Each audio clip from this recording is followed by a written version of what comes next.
This is a dry cleaner's guide to remove oily and greasy stains, because with the right information rooted in science, even old set oil stains can be removed. I'll start with easy fresh oil stains, then set and dried stains, and finally difficult oil stains like chili oil, motor oil, and automotive lubricants. The easiest and best place to start is with a surfactant like dish soap or liquid detergent. You can also use an enzymatic stain remover with lipase. 2 tips: don't use a lot, as these products are very concentrated, and tamp up and down motions to work the pretreatment in. Try not to rub. The most important step is to inspect before tumble drying, as oil stains can be invisible when a garment is wet. Next, let's tackle old, oxidized, set oil stains. Similar pretreatment, so dish soap, liquid detergent, enzymatic stain removers, but now I want you to wait a couple of hours or overnight before washing. I also added powdered boosters into the drum alongside an acidic rinse product, and I used hot water to increase the stain removal performance. And using the delay start function on your washer is great to allow pretreatments to sit on a stain before washing.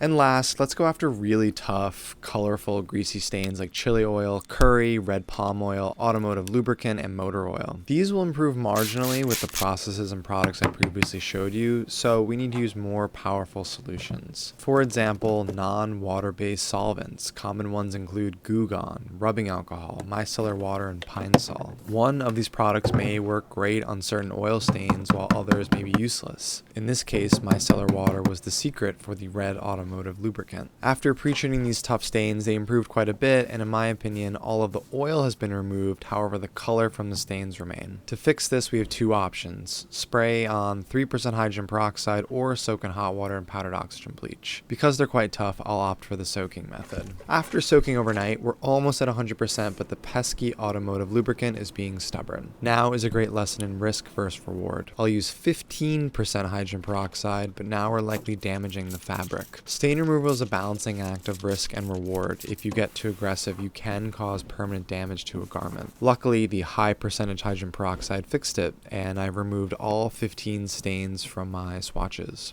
I hope this helps, and let me know what stains you'd like to see handled next.